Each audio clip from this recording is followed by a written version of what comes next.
Hello everyone, I have an update in regards to a video I put out a while back about the BRICS nations and how they could very well cause these digital assets such as Ripple XRP and Stellar XLM to absolutely explode.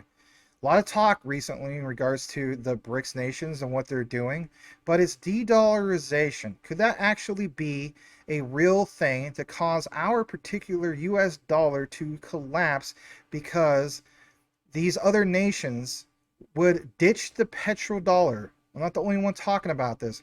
I don't personally believe that the dollar would collapse to zero, but I do believe that the dollar could collapse 30 to 40%. And I understand maybe a lot of people don't agree with that, and it's okay. I'm a person too. I'm entitled to have an opinion, but I want to back up some things in regards to some new developments that I thought I would expand upon. And what I mean by that is basically this. I truly believe there's a 90% chance, and again, I could be wrong, but again, a 90% chance that Russia, right now as we speak, have their own version of FedNow. It's not called FedNow, but it's their own version of FedNow. And I truly believe that they have already made up their mind to ditch the SWIFT system. So where am I going with all this? Well, it's understanding what it could mean in regards to a absolute flip of the switch, blown up explosion, if you will, of causing things like XRP and of course Stellar to explode. So let's jump into this. Consider sticking around to the end of the outline. Smash the like if you haven't done so already. Let's check out what I'm talking about in regards to this, because I'm not the only one talking about it, but I thought I would also elaborate and dig deeper into this. I have gone into the rabbit hole today. It has absolutely blown me away, and I don't mean that based off hype. If you were to research this on your own, it would absolutely blow your mind away also, because it's what we hold and why we hold it. So I'm not rooting, I should say, for the BRICS nations by any means, but understanding there is a radical shift that's happening in this world. So we're going to start things off with BRICS news. They posted this over on X not that long ago, and it's some of the statements that was made recently. Number one, Donald Trump to basically do what? Place 100% tariff on all goods from countries shifting away from the US dollar if elected president. Is this enough to stop BRICS from expanding? Again, understand, guys, it's the concept of not having dependency on the petrodollar.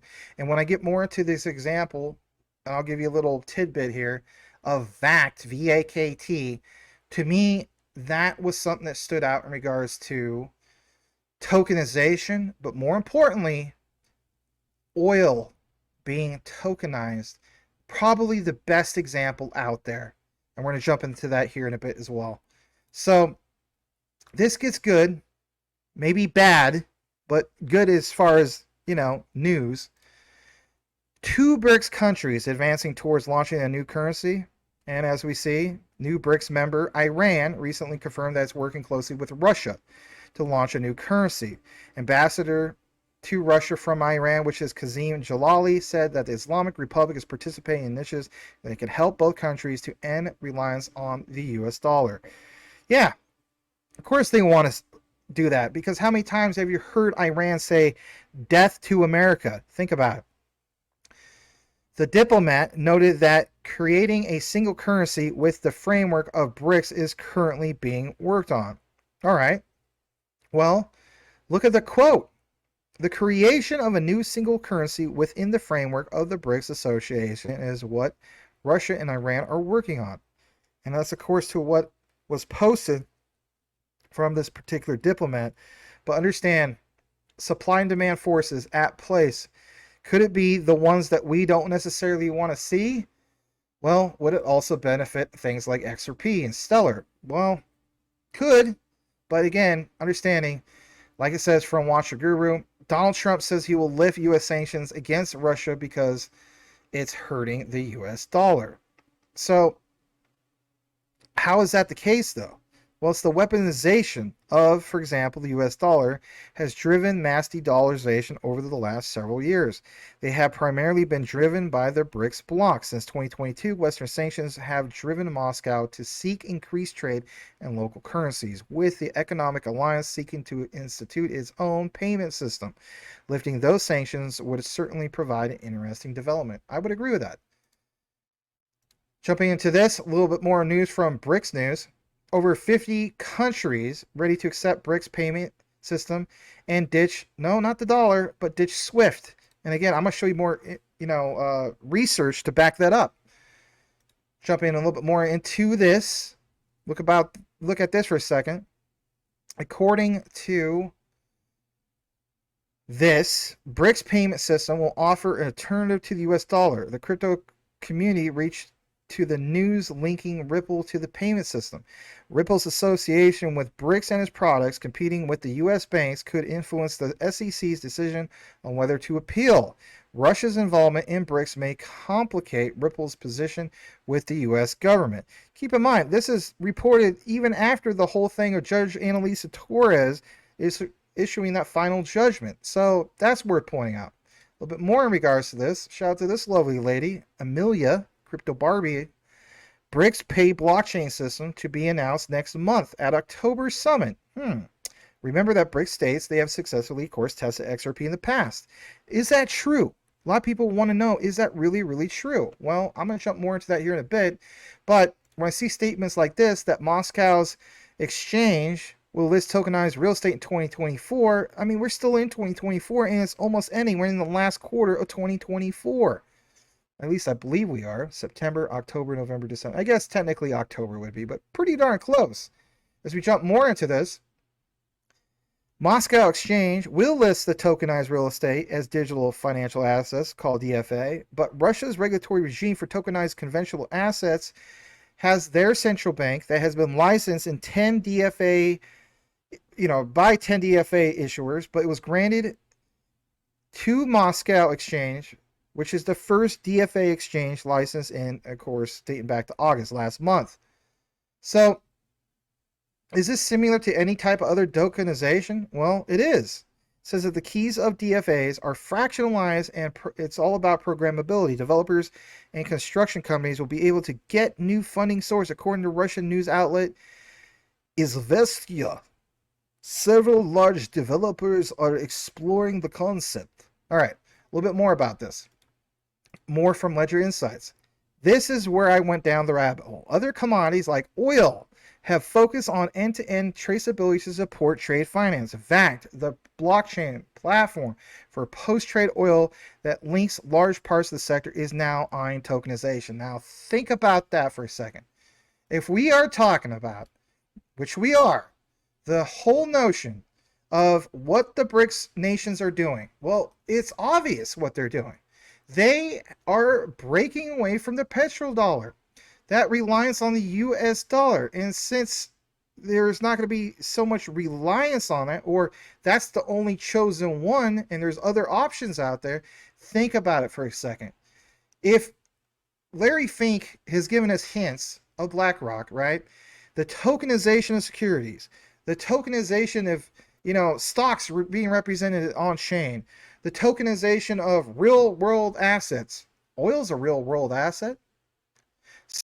So what platform would it make sense for the BRICS nations to go to? And for me, it's basically these particular ones that have something to do with these particular individuals. And who could be one of those individuals? That brings us over to this guy. And his name is Vladimir Potanin. No, not Vladimir Putin. This is a different guy. Vladimir Potanin is a Russian businessman. He acquired his wealth notably through the controversial loans for shares program in Russia in the early mid-1990s. Look at this. Forbes ranks him as the second wealthiest person in Russia. Gee, I wonder who behind. Maybe behind Vladimir Putin? A lot of people, even, who is it? Elon Musk feels as though that Putin's the richest man in the world. But he has an estimated net worth of $23.7 billion. Potanin appeared on the U.S. Treasury's Putin list of 210 individuals closely associated with Russian President Vladimir Putin. In June of 2022, the UK imposed a sanction on Potanin as being one of the major oligarchs in the President Vladimir Putin's inner circle. All right, this gets good. I'm not going to tell you all about all the education. He has a robust education and so on. But the point is, remember how we talked about Iran? We did, didn't we? Potanin became the first major Russian investor to acquire assets in Iran after the sanctions against the country over its missile program were lifted in 2016.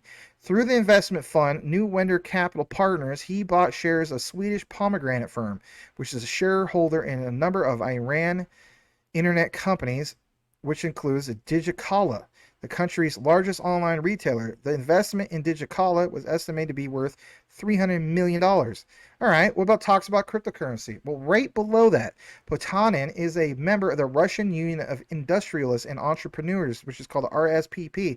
It's a lobby group that sent Prime Minister Dmitry Medvedev a proposal for alternative cryptocurrency regulations in October of 2018. Very, very interesting, because guess what? When you get more into this, you will see some key examples of why I'm pointing this out to you. Well, for one, it takes you over to VAKT, VAKT.com. Why is this important? Because at VAKT, like it says, they create a single source of truth for commodity transactions. Gee, commodity transactions. You know, we've seen so many other examples, but again, VAKT connected to what? Oil? I'm going to show you some examples here in a second. So I got more into the weeds about this, and I saw over here on VAKT that they're trusted by really big names like the Koch brothers of Koch Industries, BP. Notice some more of this oil, Shell, Chevron. You know, lots of mentions about energy, new energy. But look at this, Aramco. You know, think about the Saudi connection to Aramco. So that's a big deal. And as you can see here, literally in their postings, like references to shipping, references to logistics, references to oil. You know, of course, some people would say, well, you know, wouldn't it make more sense to XDC? Again, you got to keep in mind that while I'm bullish on XDC, I always will be, for the purposes of today, we have to understand that there's a lot that's mentioned here in regards to specifically oil and the oil industries. So I got more into this, and they talk about having a solution built on top of a private blockchain network. I mean, think about that for a second, because remember, you know, the announcement in regards to Russia, or BRICS, I should say, about a private blockchain network, it kind of makes you wonder, you know, if you were them, wouldn't you go with something like VAKT? Well, they have a distributed ecosystem. VAKT is providing its customers with a solution that will address confidentiality, integrity, and availability requirements.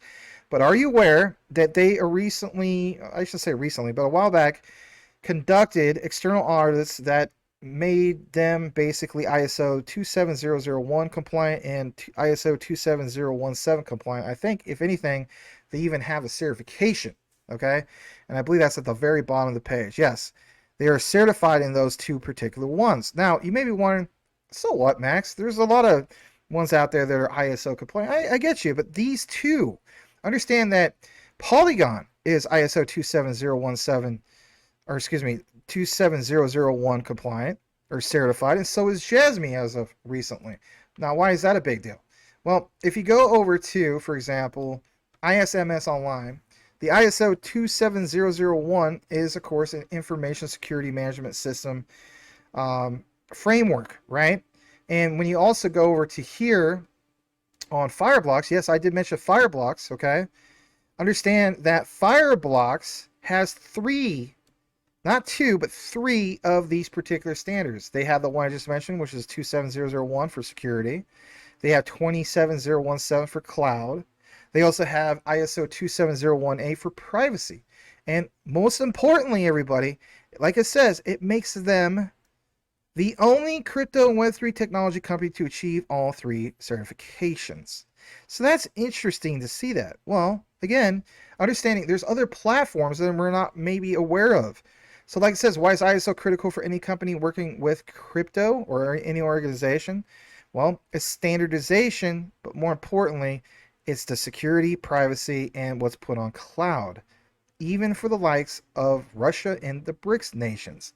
All right, so they want to keep their stuff privatized. They want to be able to keep their assets in their own system. Some people will say, well, that's, the central powers, if you will, centralizing it even that much more control. Well, call it what you want, but again, it's the platforms out there. They're going to get the job done for who? Russia. Because, like it says, Fireblocks is one of the largest institutional players running businesses. I should say Fireblocks is running, with the biggest institutional players. Excuse me. So that takes me to, the next part of this, because when you get more into the weeds, remember how I talked about Sagar Sarbhai? This guy used to be part of Ripple back in 2017. Check out the deep dive video about the $10,000 XRP theory and where that came from, basically. So this guy originally pitched to the Bank of Indonesia the use case for Ripple, and that was pulled from all outlets. You can't even find that PDF anywhere, But the key thing is they realized, as in the Bank of Indonesia, like they're like, you know what, this is pretty awesome stuff, what you got with Ripple XRP. We understand the use case, on-demand liquidity, right? But they stated they couldn't hold it on their books because of regulations moving forward and so on. Now think about that for a second, because when we talk about BRICS nations coming into the mix, this gets good. Why does it get good? Because look at this. It's understanding that you have a statement from Jakarta, as in the capital of Indonesia. Indonesia's ambassadors to India and Russia say authorities there hope to see Southeast Asia's largest economy join BRICS to give the group of major emerging economies a stronger voice on the global stage. Indonesia ranks in the top 5 as far as most populated country in the world, island nations, right? So Indonesia ambassador to India, Ina Krishnamurthy, told Jakarta Post on Wednesday that Indonesia has shown its leadership through roles such as Group 20 President for 2022, ASEAN Chair for 2023, and host of the recent World Water Forum. But India was hoping that Indonesia would join BRICS because India sees Indonesia as one of the powers in the Indo-Pacific region. Think about that, So is this all tying into one big plan? I don't know. But again, worth pointing out, especially understanding the information that was pulled in regards to the Bank of Indonesia, the Central Bank of Indonesia, for that matter. Jumping into this next part, why this is all important, I want to jump into this. So if you go to Fireblocks, there's some key trusted partners. You have Revolut, right? We understand the big connection of Revolut with many different ones, especially Quant. Like I believe they own like 50,000 Quant. My God. And there's SDX, again, Q&T ties. But Near is part of the mix for interoperability. And you have some other big names here as well. But 6 trillion plus transactions have been secured. 200 million plus wallets have been created. To get more into this, the company they keep, INATBA. How many times have you heard me mention that? And not just me, other people, about INATBA and, Quant and some other key ones out there. Future of Finance is listed here. If you guys see my deep dives in regards to Quant, keep in mind Dominic Hobson of Future of Finance, R3, what was the CEO of R3, Corda, was also on that panel. Gilbert Verdi and Quant also part of that panel of Future of Finance. So these are some big players. Jumping more into this is why I mentioned Stellar also. Fireblocks, trusted globally by the leading businesses. And of course, plain as day, you see who? Stellar. A little bit more about this. I'll show you another example towards the end of the outline, because it's understanding that you need to have a platform that would match up to kind of like some of the statements that the BRICS nations are claiming that they're going to do. So straight from Fireblocks, what amount do we have? 30,000 from Bitso Fireblocks demo, Mexican pesos to US dollars. Understand that, remember the rumors about Mexico joining the BRICS nations? Now, please don't have selective hearing on this, all right? I don't mean no offense to anybody. I am fully aware that there was a report saying that that wasn't true, that Mexico wasn't going to join the BRICS, but you got to understand they can always change their mind. So look at these illustrations, because you see here that circle comes into play, and more importantly, you see on this example, on this instruction set of what's allocated. Wells Fargo, 20% of that being used with USD stablecoin, which obviously connecting to the Stellar network. So USDC, I should say. Airbnb, 5% allocated. Again, Stellar, USDC. And by the way, Circle for USDC used to be called USDC, Circle USDC or vice versa, right? In the past. And of course, they kind of rebranded to that. MailChimp, again, 5% allocation to Stellar. So people have asked, when it comes to bridge platforms or bridge assets, you got to have the bridge currencies. So I think this is a great example, even with Stellar, because in the middle part, what do you see? The account name, Bitso. The middle is the bridge, which is Stellar, kicking over the Fireblocks for that main vault account. And of course, top example, 30,000 Mexican pesos, and again, Circle. So where am I really going with this, and why does it all matter? Well, back to VAKT. Because ING, I'm sure you guys are familiar with even them, they have, for example, one of the investments made by Dutch banking giant VAKT is a company that aims to digitize global commodities, like I mentioned before, but more importantly, using blockchain smart contracts. So again, I think this is a real thing. And to give you more citations about this on why it all makes sense is understanding some of these other statements. Because guess what? This is from one of the BRICS nations, which is India. And this is from Forbes India.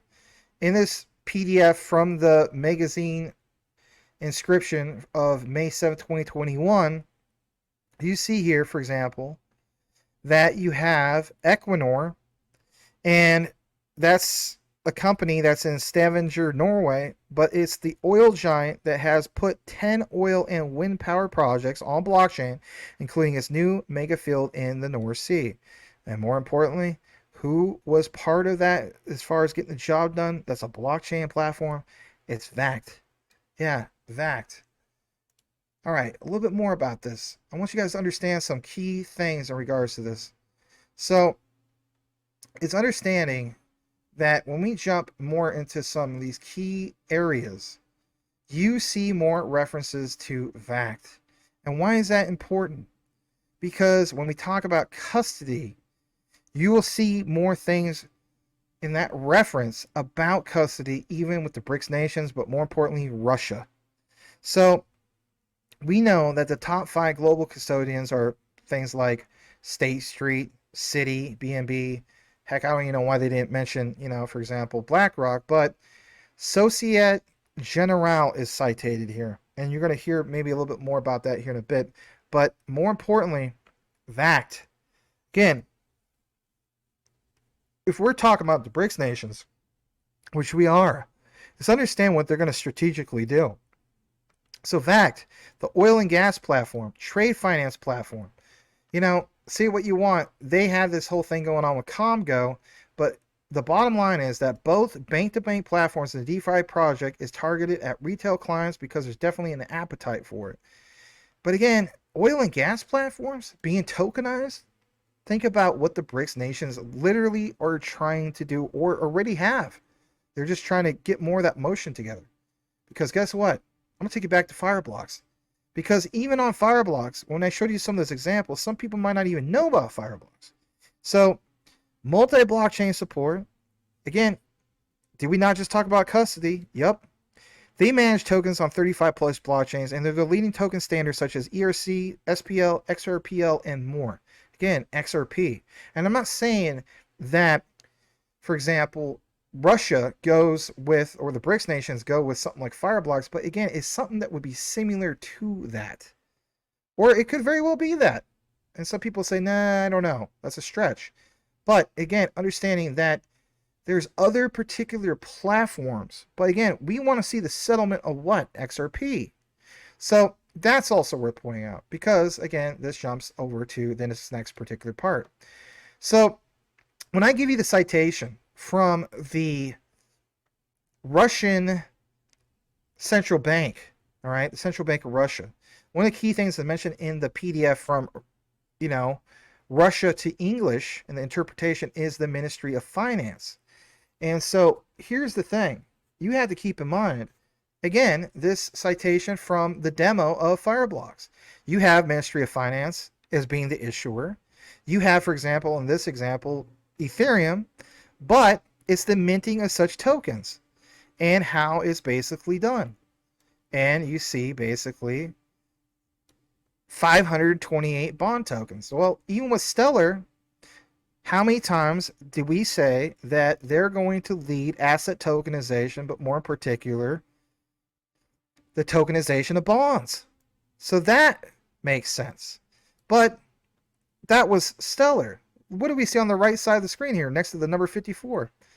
The fee will be basically an XRP. These are little things I think a lot of times people just don't expand on the screenshots. And I don't mean any offense, but it's true. So that's also worth pointing out. Now, let's take you over to this particular report from cbr.ru. Why is this important? Well, I'm not the only person citing the Bank of Russia, but understand on this particular PDF, 3 times it mentions XRP, and more than enough times it mentions Ripple. And the interpretation that you're going to see right here, from English to, or Russian to English, it states here that the transferred amount was converted into internal utility tokens, XRP, which were instantly transferred via the Internet Ripple DLT network to a Ripple network participant in the what? Recipient country. Then the XRP tokens were converted into the recipient's currency, and the funds were transferred to the recipient in the local payment infrastructure. For the system to work, it was necessary to agree with banks in different countries to connect to the Ripple network and carry out conversion operations between XRP tokens and local currencies. As of 2023, more than 100 banks and dozens of payment companies have joined this network, and transfers with conversion for 120 currency pairs are available. A number of projects have been implemented based on similar solutions, both for mass retail transfers and, of course, for fast payments.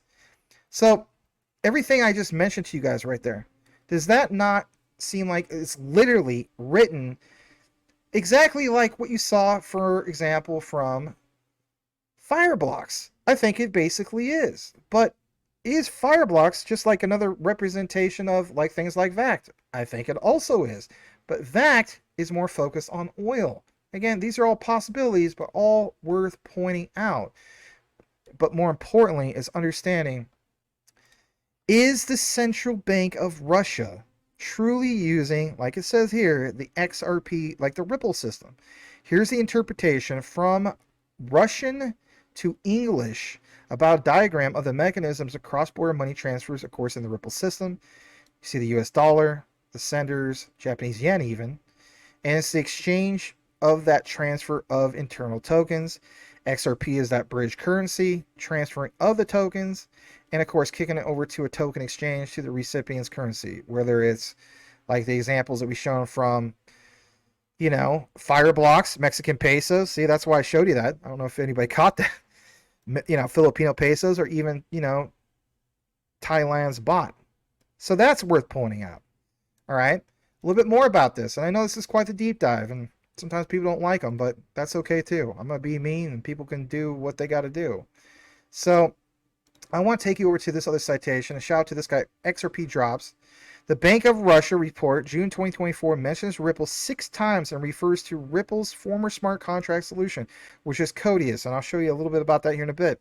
But for, example, based on the Ripple network, a smart contract system has been Codius. This smart contract system has been created based on Ripple's network, which allows automatic settlement of payments between counterparties in different countries. Former Ripple CTO, which is this particular guy, Stefan Thomas, says for Codius, it was ahead of its time. It meant that interledger protocol wasn't widespread enough, yet for Codius to work properly to be useful. And how many examples do you see in the citation from, Russian to English, because that's what he did here? How many times you see Ripple mentioned, and how many times you see XRP mentioned? It could mention a whole bunch of other ones, but constantly it mentions that based, like it says on the bottom, on the Ripple network, a smart contract system has been Codius smart contract system and was created based on the Ripple network, which allows automatic settlement of payments. Now, some people say that is based. That doesn't mean they're going to use XRP. Okay, say what you want. I got some real good stuff for you. If you are still here, a lot of people just leave after 5 minutes. Shout out to all you guys, the true investors. That's what I'm going to call you. I'll give you guys a compliment. So what is Codius? It makes it easy to develop applications that are secure and distributed, modular, forkable, and constantly improving with integrated web technologies independent of their developers. More importantly, with Codius, smart programs can hold assets of their own on any or multiple cryptography-based ledgers such as Bitcoin and XRP. They could have mentioned a whole slew of other ones, but just says Bitcoin and XRP. I know it says such as, but still, why seclude XRP? Again, back to the reference from the Bank of Russia, Central Bank of Russia. So I thought that was also worth pointing out. All right, here's the other one. Just in case you think that was just in English and it was never actually in Russian. Well, here's the original in Russian. I mean, come on, that's basically in Russian. And look at that. Yeah. And look at the middle. XRP. All right. So what else do I got in regards to this? Well, I'm going to take you a little bit more into this because if you understand some of this, you will see some statements just like this.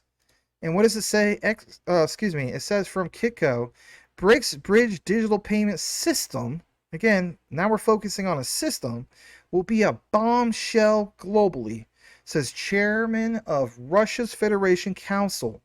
And here's where it gets really, really good. The creation of an independent financial platform, BRICS Bridge, standalone mutual payment system on a firm joint platform is now being discussed with BRICS. So that's definitely worth pointing out because at a press conference dating back to August 1st, he has spoken with both the central bank and finance ministry. Again, remember finance ministry? Remember we talked about that? Things are moving along nicely. It's being discussed with colleagues from central banks, finance ministries of all BRICS countries, including those new members. And of course, I don't want to get into what the new members are, but like it says, if it works, it will be a bombshell globally, not just in Russia, not just with the BRICS nations, globally. So that would be an explosion, especially when it comes to if this really is tied to Ripple as XRP. And in my opinion, it is, and I'll actually show you like a logo that'll blow your mind. I didn't see anybody else really talking about that. Maybe if there was, shout out to you. But again, it's the meaning behind the bridge. Why is that important?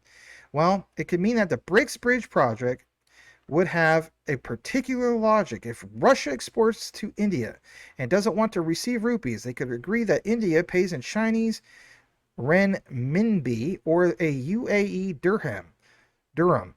Tomato, probably not pronouncing it right, but alternatively, they could have two FX transactions, one from rupee to dirham and another from dirham to rubles. All right, does this not seem familiar? Just in case you forgot, what does this represent?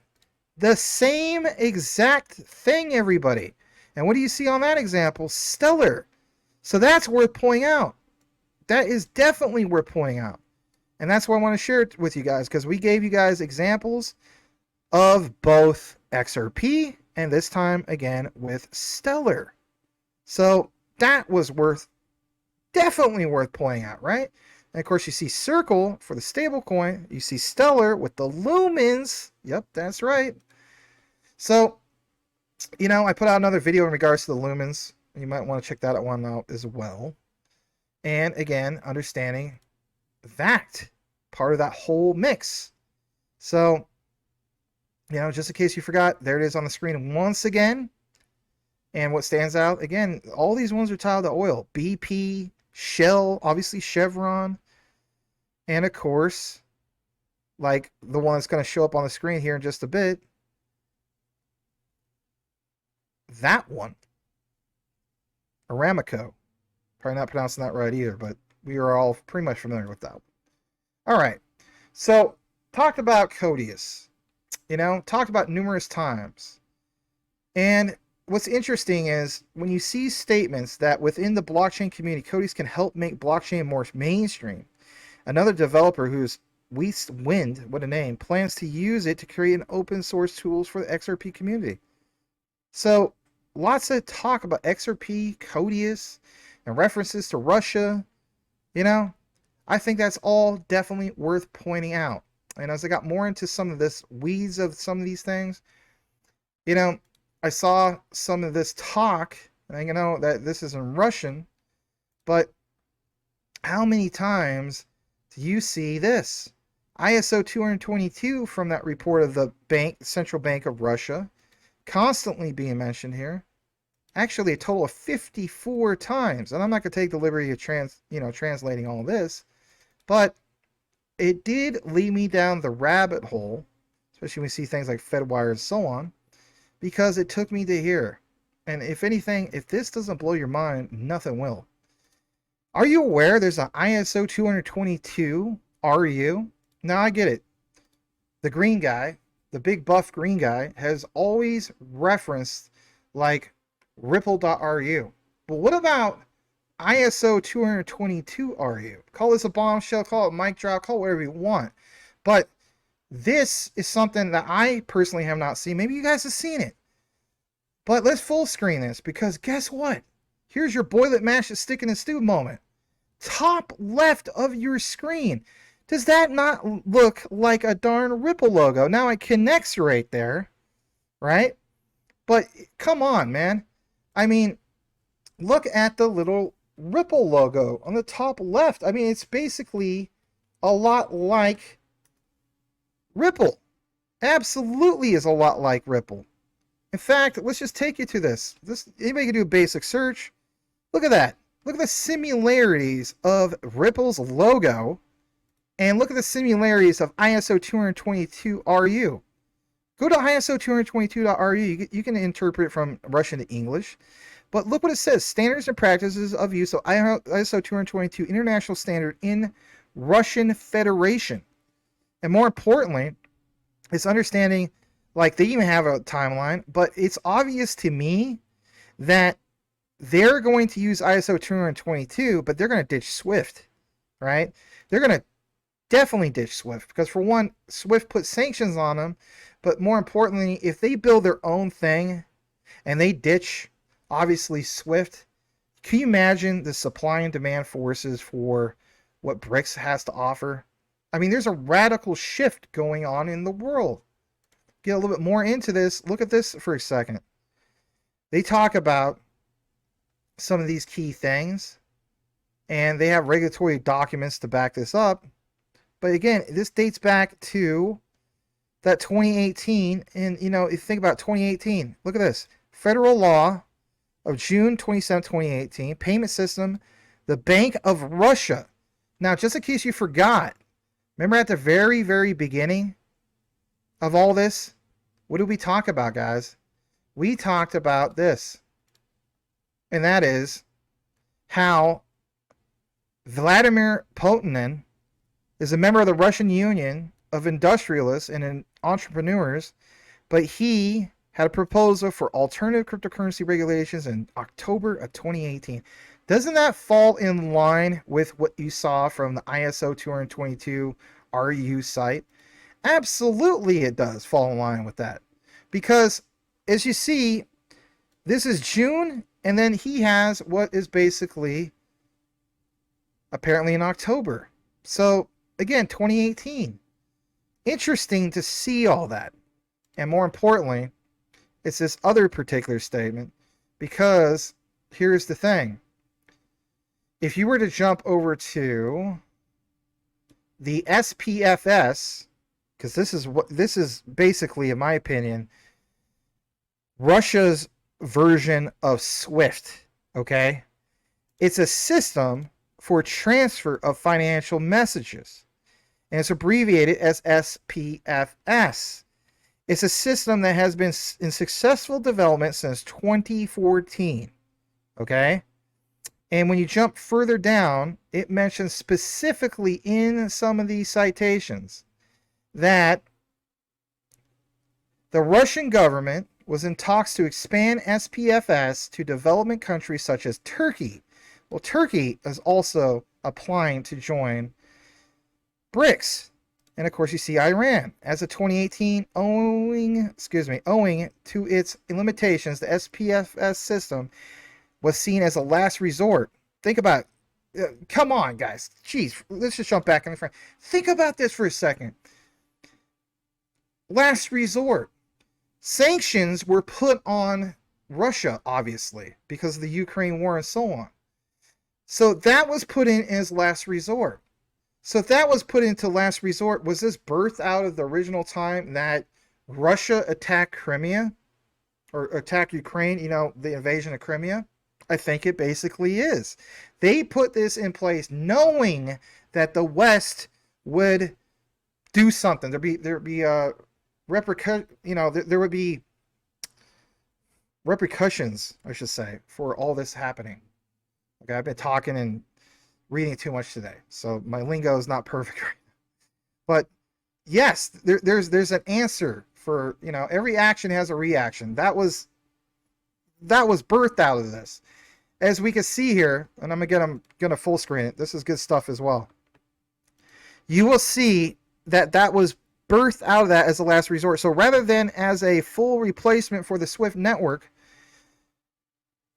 it was kind of like, well, it's there, and we might have to use it as a last resort. So since 2019, many agreements have been reached to link SPFS to other countries' payment systems in China, India, Iran, as well as other countries in the EAEU who are planning to use the SPFS directly, not as a possibility, directly. And again, at the end of 2020, they had 23 foreign banks connected to it: Armenia, Belarus, Germany, Kazakhstan, Kyrgyzstan, Switzerland, and so on. But even in 2022, you had the Bank of Russia announcing that the People's Bank of China were working on connecting the Russian and Chinese financial messaging systems. There you go. So that's the C in BRICS. All right, what about the I in BRICS? Well, as of March 31st, 2022, Economic Times published information the Indian government offered a new transaction system with the transfer of trade to the ruble and SPFS, which will work through the Reserve Bank of India. And Russians, I don't even know how to pronounce that. I mean, sometimes some things is just hard to pronounce. But it's a Russian State Development Corporation investment company. It was the Russian successor entity of the Foreign Trade Bank of the USSR. My God. And according to the same data, the system will be put into operation within a week. So, last report was January 16th, 2024. First Deputy Chairman of the Russian Central Bank announced that in 3Q of 2023, 4 more countries were connected to the SPFS, bringing the total to 20, along with 550 organizations, of which 150 were from 16 foreign countries. And you better believe there's a geoeconomic impact. Yeah, no kidding. As summarized by academic Tim Beal, the SPFS is among the responses to sanctions, just like I just said, imposed by the United States, viewed by commentators as contributing to de-dollarization. There you literally have it, all put into full circle, brought to you. And if anything, I mean, wrap your head around that. Let me know what you think. I think it's absolutely all there because it has been there as a direct reaction of the invasion of Crimea back in, was it originally 2024 or 2014, and then of course they reinvaded, went all out war with Ukraine, as in Russia. That's where it's at, and we'll see what happens with this. I forgot, I do have a screenshot. I do want to present this to you. This was interpreted from Russia.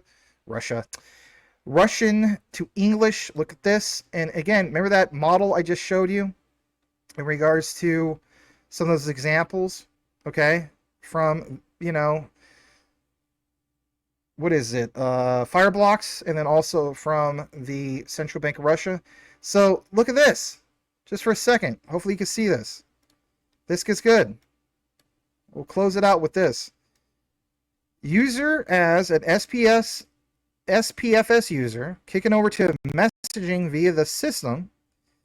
Then you have, for example, the execution of what? Cryptographic operations, signature and encryption, decryption, and authentication. Again, those examples I gave you earlier with visuals match up. They absolutely match up. Exchange via a protocol, I don't know, maybe like XRP? I should say maybe, because I've obviously, and I'll give you another example because, I mean, this is good, but I want to finish this. Look, transport gateway client to the Bank of Russia, then over to SPFS, again, Bank of Russia. But look, what protocol would that be? So for all of us that are wondering, like, oh, I don't know, think about it. Here is where it is once again, and I'm going to pull up that screenshot for you guys. Here it is in English. It literally matches right up. This is the same type of illustration, you guys. I mean, this is just education. Transfer of tokens in a DLT network, and it literally shows XRP. Literally shows XRP. And just in case people don't believe it, they're like, oh, you know, that's from English. Again, okay, Russian then. That all matches up. It 100% matches up. Look at that. Boom. I had to feed this through a PDF or English to PDF thing. I just took that one screenshot. But still, that's a good screenshot. Here's the other part of it. All right, we'll continue just a tad bit more. Sorry to everybody that wanted me to end. Payment flows. Look at this. Payment generation. And you see, for example, how it even plugs into Volante, Ripple plugin, payment transformation API, Ripple Connect, cross-currency interface, fees and FX rate quote, Ripple, payment sent, confirmation, payment sent. See how it all flows? It's literally the same thing. And even FedNow. Look at that FedNow model. I'm telling you flat out, Russia has their own FedNow. You know, absolutely has their own FedNow. So I'm going to actually play this. I'm sorry. This is the video I want to share with you. It's 1 minute. Listen to this. And I promise we'll close out the whole thing. This is good. Shout out to this platform. Give them a sub. This is a good platform. Crypto News Flash. They have great visuals. Listen to this. Here we go. Russia will begin testing cross-border crypto payments on September 1st to mitigate the impact of international sanctions. The government is using its national payment card system to facilitate swaps between the ruble and digital tokens. This system, already integrated into Russia's financial infrastructure and regulated by the central bank, provides additional security. In recent months, Russia has softened its stance on cryptocurrencies, legalizing mining and laying the groundwork for crypto payments. Finance Minister Anton Siluanov is working on legalizing crypto exchanges, although suitable regulations are still in development. XRP could be the ideal solution for Russia due to its fast, low-cost transactions and its existing integration with major financial institutions worldwide.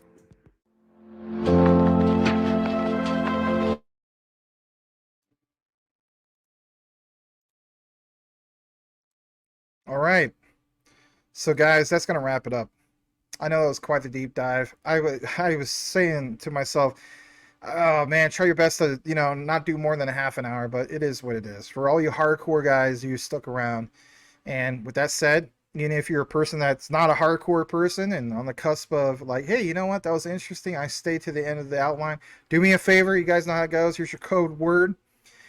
And that basically is MR. Okay?